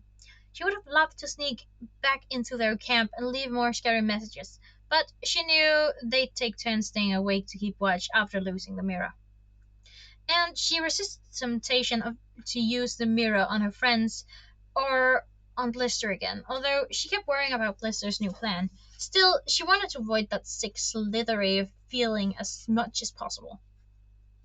From the mountain tops, they flew down through densely forested foothills, and off in the distance ahead of them, Sunny began to see something that shimmered white and hazy across the horizon. The desert, she thought with a prickle of anticipation. She'd been there once before with the Dragonettes when the Dragonettes found the tunnel from the rainforest into the Kingdom of Sand. They'd had to chase Mangrove all the way to the borderlands of the Ice Kingdom. So she'd spent 2 days flying over the desert, but hardly any time down on the sand, where her talents really wanted to be. And in no time at all looking for my parents. Her thoughts kept circling back to that as she flew, with no one to talk to and nothing else to distract her from worrying about the prophecy. All friends had all found some kind of family by now, even if some of it was a disappointing family and no one was quite what they'd expected. Clay's mother was awful, but his brothers and sisters were a lot like him, according to Clay. Tsunami's mother was the queen of the Sea Wings, who had tried to imprison them, but Tsunami had 2 little sisters too, Anemone and Auklet. Glory had no way to figure out who her parents were, thanks to the way Rainwings kept their eggs all together. But she'd found a brother, Jambu, even if he was a bit silly, and also Grander, who was perhaps a great grandmother or great aunt or something like that.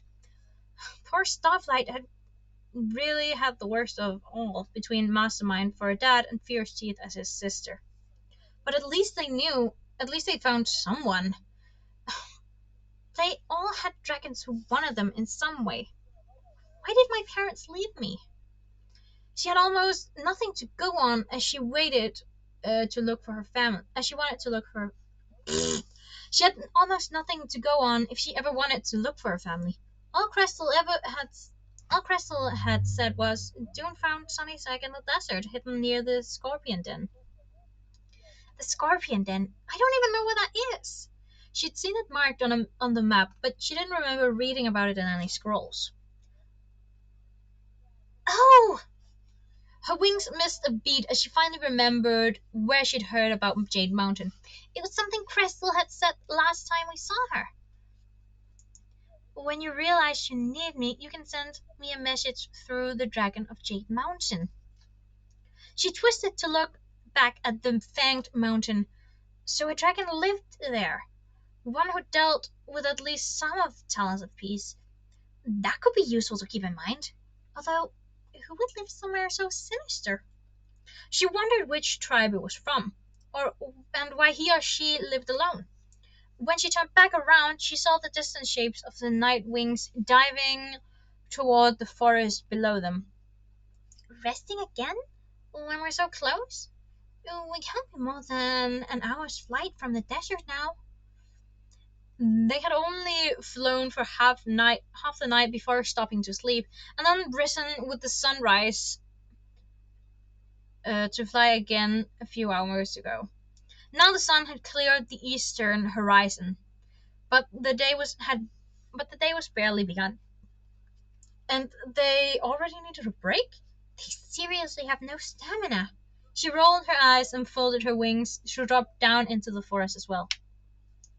Wind flurried green leaves brushed against her scales, and a riot of gray squirrels scattered along the branches as she landed, her talons sinking into the soft grass. In the distance, she could hear the nightwings roaring grumpily, and she guessed they were having another unusual, unsuccessful hunt.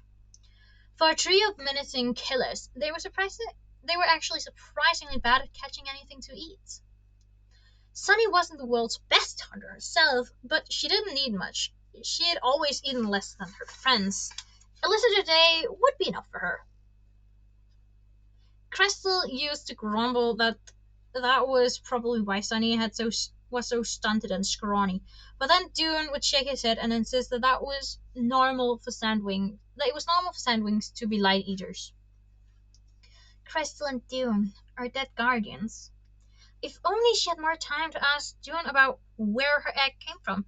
He'd always been evasive when the subject came up, but if she'd known her friends were planning an escape, if they trusted me enough to tell me about it, she thought with a frown, she could have pressed him harder. Sunny swirled her head around, listening. There was an odd noise in this forest. Actually, there were several odd noises, like thumps and murmurs and a chattery kind of bird song, almost as though squirrels were trying to imitate their winged neighbors. But it sounded as though it was coming from under the ground. She crouched and pressed one ear to the warm earth. There's definitely something under here. Groundhogs? Rabbits? She didn't think any normal rodents made noises quite like this. And from what she could tell, it wasn't a small warren underneath her. The sounds seemed to be coming from fairly far away as well. Softly she paced through the forest, stopping occasionally to listen. She kept an eye out for the three nightwings, but they weren't hard to avoid. First, there was the roaring and crashing around, and then after a while, snoring that shook the top branches of the trees. Sunny worked her way cautiously westward in the direction of the desert. Small brown and red birds chorused from trees, occasionally pausing as they saw her approach, and then starting again after a moment as they realized she was nothing to be worried about. Bumblebees and dragonflies buzzed and hummed and flitted around her talons. In the mild morning breeze, Sunny could smell apples and mint leaves. Oh, I'd love that. Smell mint leaves in the morning. And something else too, like old burnt wood. She could hear the sound from under the ground any. Damn, that was a fast motorbike or something. She couldn't hear the sounds from under the ground anymore, but the burnt smell drew her on. Up ahead, she could see a break in the trees. She stepped out into the bright sunlight and stopped, her eyes momentarily full of light. There was a hole blasted in the forest. Something had been here once, something that stretched for more than a mile within the forest, bigger than the dragonette's home under the mountain. But it was gone now, all burnt to black ashes. Where Sunny stood at the edge of it, the forest was trying to rise again. Ashes drifted like dead leaves over her claws, but she could see small green shoots. Wriggling through here and there. She spread her wings and took to the air, hoping for a better look. The burnt area stretched in jagged slashes through the trees and ended at the border with the rocky foothills that led to the desert. From above, she could see that the hole in the forest was many wingspans across, black as a nightwing's scales. It looked like a dark gap in the piece of jewelry where a gemstone had been violently gorged out. She circled overhead. Everything inside the hole looked twisted and blasted into dark ashes. But as Sunny studied the wreckage, she realized it wasn't just trees that had burned here. Some of the ghostly shapes that remained, looked like buildings. But these buildings were too small for dragons. Sunny landed next to one of the ruins and stared at it in confusion for a moment.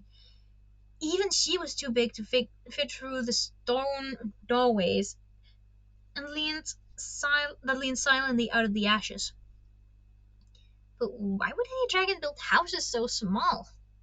She walked around it, her wing beats stirring up small tornadoes of ash flakes, and saw that in the center of the burned area was a kind of open square. She could feel hard, cracked stones meeting her claws under the layers of ash. In the middle of the square, she found a collapsed pile of brown rocks, and tipped sideways among those was a blackened metal bell, almost the size of Sunny's head. Somebody definitely built this. Were they keeping some kind of small animal here? Sunny turned to look at another of the small stone doorways and found a shape sticking out of the wreckage beside it. When she clawed it out, she realized it was a piece of stone, roughly carved into a shape with two legs, no wings, and holding something pointy over its head. Oh! Sunny inhaled sharply, getting a noseful of old soot smell. Scavengers! The statue, if that's what it was, looked a bit like a drawing from one of the old scrolls about scavengers who'd attack dragons for their treasure, waving sharp little toothpick claw things called swords. Scavengers built this place? Can I do things like build bills and carve statues? Sunny knew scavengers lived in dens, but she hadn't thought it could but she hadn't thought they could build real buildings like this. She always imagined them clustering in caves or digging out holes to live in, or maybe leaning long sticks together to create shelters the most. Here there was definitely advanced masonry, deliberate foundation work, and a sort of organized street plan as far as Sunny could tell. Plus the statue. It was crude, but wasn't it art? What kind of pre-made art? Maybe I'm misunderstanding all this. Maybe dragons built this place and kept scavengers here for some reason, and then burned it all down? Why would they do that? She lifted into the sky, feeling unsettled.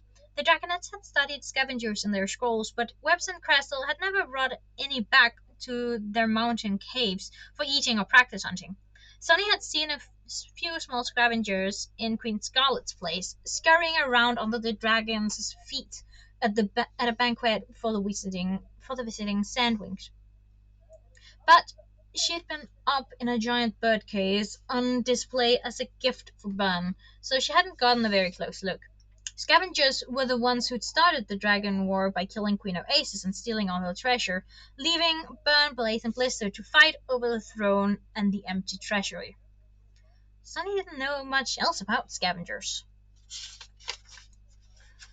She knew they liked shiny things. She'd always imagined scavengers as sort of fierce magpies or squirrels. Bigger than either of those, but not much smarter. Bigger than either of those, but not much smarter. They couldn't have very much of a brain if they thought attacking dragons was a good idea, right? She glanced down at the destroyed village once more, then turned back to find a spot where she could hide and wait for the Nightwings. Maybe they're smarter scavengers than we were taught. But what happened here? Who burnt down the scavenger den, and why? End of chapter 5. Whew. My throat is dry now.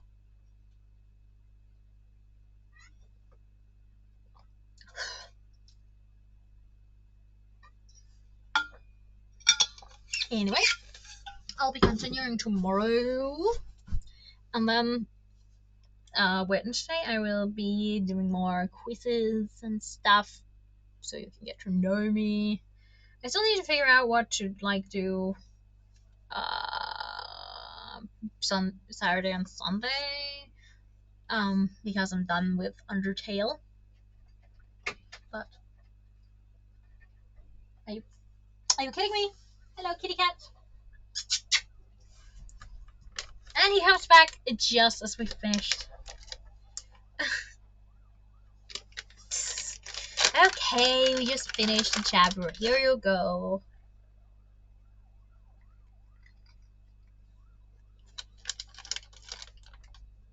And the other cat comes as well, I can tell.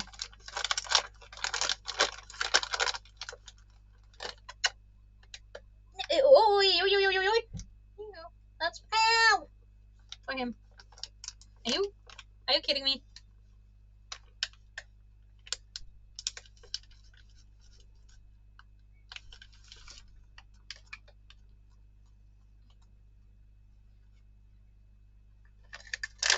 Greedy cats. You're greedy, are you? Yes, you are.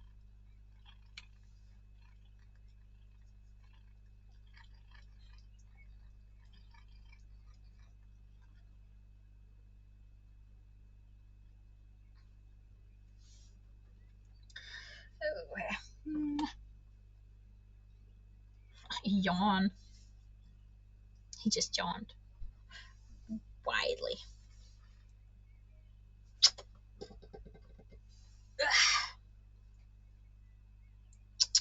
But anyway, thank you for watching the stream. I'm saying goodbye. I am also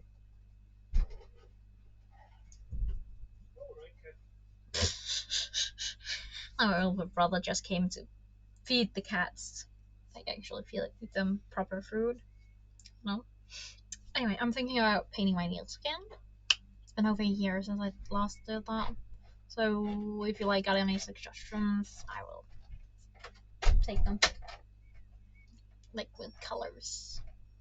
And color scheme and stuff. I don't know what I'm saying anymore. Goodbye. Remember to hydrate properly and be kind to yourself. Okay?